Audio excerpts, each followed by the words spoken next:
It's been 2.5, close to 3 months since Progressive Christians Love Jesus 2 came out. Of course, the book is a critique of Alisa Childers in her book, Another Gospel, in which she argues that progressive Christianity is another religion entirely with another Jesus and another gospel. In that book, she also identifies multiple people who she calls progressive Christians and thus who are, by her definition, adherents to this false non-Christian religion. Among the people that she identifies are Peter Enns, Rachel Held Evans, Brian Zond, Brian McLaren, Richard Rohr, Rob Bell, and so on. So all of those people, according to Alisa Childers, are adherents to a completely different religion than Christianity. It's not even that they are in error in Christian doctrine or that they are Christian heretics even. Technically, it's that they are adherents to a completely different religion. Now, this is an absurd thesis. It's obviously false. And as I explain in the book, people like Peter Enns are clearly Christians. There's no question about that. They're recognized as Christians by their teaching institutions. Enns teaches at Eastern University, an evangelical Christian school, where he signs an annual statement of faith. He's an Episcopalian. He's been praised as a scholar by conservative Christian scholars like Tremper Longman. He's been recognized by Christianity Today for writing books that are very important and influential among Christians. To call him not a Christian and an adherent to another religion is crazy. And that's the same with Rachel Held Evans and Brian Zond and so many of these other individuals. Even if you believe some of these people have errant doctrine, they're still Christians with errant doctrine. Maybe in some cases, some people are even heretics, but they're certainly not adherents to another religion. And many of them, I believe, like Enns or Brian Zond, are fully Orthodox Christians. So the central thesis of Another Gospel by Alisa Childers is crazy. It's absurd and it's offensive. It should not be a surprise then that in my attempt to get somebody from an academic perspective willing to debate and stand behind her thesis, I have been unable in the last 2.5 months to find anybody willing to do so. I had a really great exchange with Professor Douglas Groteis, which will be coming out on Unbelievable probably in early August, on this topic. And our debate topic was, is progressive Christianity another gospel? I was going to be arguing in the affirmative, and I understood Groteis to be arguing, I was arguing in the negation of the thesis that it's not another gospel. And he was going to argue, by my understanding, the affirmative, which was the central thesis of Childers' book. But prior to the debate, he clarified that he was not interested, in fact, in defending Childers' book as such.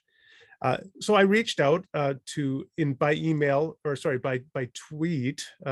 Twitter in the last year. I reached out to Lee Strobel, who provided the introduction to Childers' book, and he did not reply.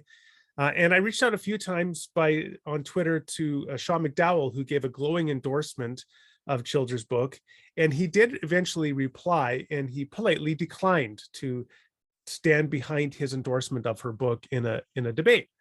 So I'm at a loss. I have been unable to find anybody willing to defend Another Gospel.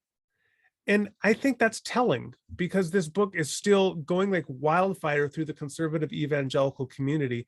People love it. They praise it. I hear from pastors who have their church staff reading it and are passing it out to congregants. And yet no academics are willing to stand behind the book, because I think they recognize that the book is frankly a bunch of malarkey, and I think malicious malarkey, when you accuse people like Peter Enns or Brian Zond of not even being Christians at all.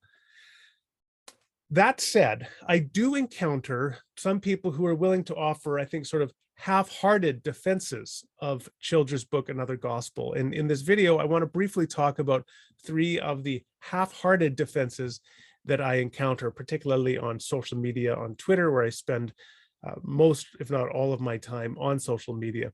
The first thing I hear from people is, well, okay, but Childers' book, Another Gospel, it's not an academic book. It's a popular book written for a popular audience. The implication there is that I'm holding Childers to an unreasonable standard by pointing out problems with her book. This is fundamentally a non sequitur. It's a logical fallacy to provide that kind of defense of her book. What it implies is that we shouldn't, let me put it this way, that in an academic book, you can have degrees of complexity and analysis that you will not find in a simple book. But it doesn't mean that in a simple book, you find overt falsehoods, right? We're not talking about lack of precision in analysis. What we're talking about is overt falsehoods. And Schilder's book is full of overt falsehoods, not least of which is the central thesis that progressive Christianity is another gospel, and thus that people like Brian Zond or Peter Enns aren't even Christians at all. And further, she also argues that individuals that are progressive Christians and progressive Christian pastors have malicious intent, that they want to kill and eat sheep. That's the metaphor she uses of wolves who want to kill and eat sheep. So this is a malicious book, and it's a book full of falsehoods. And the fact that it's directed at a popular audience is utterly irrelevant. In fact, as somebody pointed out to me on Twitter, and I think this is a fair point, if anything, you should expect greater care in terms of communicating to a popular lay audience than you would in terms of communicating to an academic audience, insofar as the lay audience would be less equipped to be able to critically engage your book and analyze it, and thus would be more likely to be swept away by some of the overt falsehoods in the book. Anyway, suffice it to say, it is absurd to try to defend another gospel by saying, well, Alisa Childers was just writing for a popular audience. Second response that I often hear is that, okay, maybe it's true that not all progressive Christians are another gospel or have heretical beliefs or something, but some do, right? There are some progressive teachers out there who have false, theologically errant beliefs, and even if not all of them are maliciously intent on hurting Orthodox Christians, maybe some of them are. Does that defend another gospel? No, it doesn't. First of all, the way that response or that apologetic defense is sometimes presented is really a matter of shifting goalposts. And I often see this. So I will point out the problems with Childers' thesis, and then people respond by saying, but here's an example of a progressive Christian who has some faulty theology.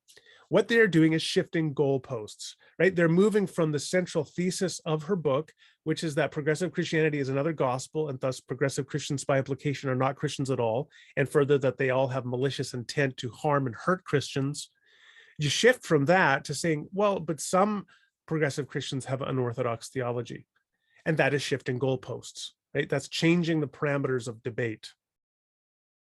And that is equivalent to saying, so the person A says, for example, all Mexican immigrants are dishonest and lazy. And you say, well, that's offensive and racist. But what if the person then says, yeah, but some Mexican immigrants are dishonest and lazy?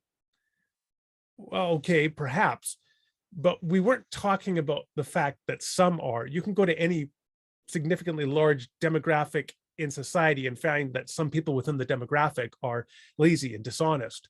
But what you said is that all Mexican immigrants are lazy and dishonest.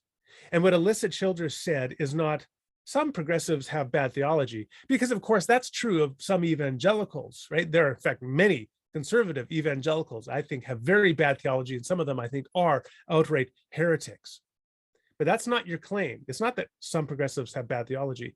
It's that progressive Christianity is another gospel. I mean, that's the title of the book.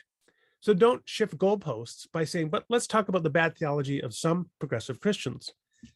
A second problem here, I think this is also an overt case of special pleading. Think back to our racist friend who says, well, Mexican immigrants are lazy and dishonest. If you were to defend him by saying, hey, it's my brother-in-law, he wasn't really saying, oh, I mean, at least some Mexicans are dishonest and lazy. The response would be, you're engaging in special pleading. You're trying to give a benefit of the doubt to this man's racist statement by trying to find some modicum of truth in it that you can affirm.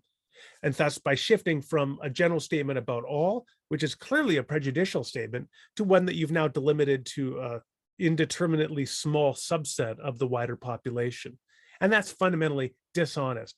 And the thing is that you would not do that in other circumstances. If another person who didn't happen to be your brother-in-law made that kind of racist generalization, you would call that person out. But because it's your brother-in-law, you engage in special pleading. In the same way, I think it's pretty clear to me that a lot of these people, these conservative evangelicals who want to defend Alisa Childers' book, that they shift from, okay, well, at least some progressives are bad. Some of them have bad theology. They are seeking to defend her book and her indefensible generalization, her central thesis, which is manifestly false, by engaging in this degree of shifting goalposts that they would never do if the book had been written by an atheist. Like, right, let's say an atheist writes a book like Richard Dawkins and says, all Christians are irrational. If you now try to defend that by saying, yeah, okay, but certainly at least some Christians are irrational, the person would say, yeah, but that's not what Dawkins said. He said all Christians are irrational. And that's a fundamentally errant and offensive thesis. It's the exact same thing when it comes to Alisa Childers. So if you're not going to defend Dawkins when he says all Christians are irrational, don't defend Alisa Childers when she says all progressives are part of another gospel and another religion. Now, the third one that I often hear when people defend Alisa Childers is they say, well, yeah, but she's talking about her personal experience, right? Another gospel is written in a loosely narratival framework where she talks about struggling with her faith in the mid 2000s, late 2000s, and particularly when she went to a church group and there was a progressive pastor there and she questioned his intentions, and he catalyzed a crisis of faith within her. And eventually she read a lot of apologetics, she says, and then she returned to a more Orthodox Christianity. And so you say, well, look, she's just sharing her narrative. You know what's so interesting about that kind of response? That sounds a lot like, well, she's just sharing her truth.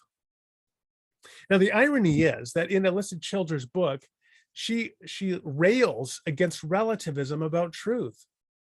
And she attacks progressive Christians by claiming falsely that they widely endorse relativism about truth. And I carefully show in Progressive Christians Love Jesus Too, that if you actually look at the texts of progressive Christians, the very people she criticizes do not actually endorse relativism about truth, not at all.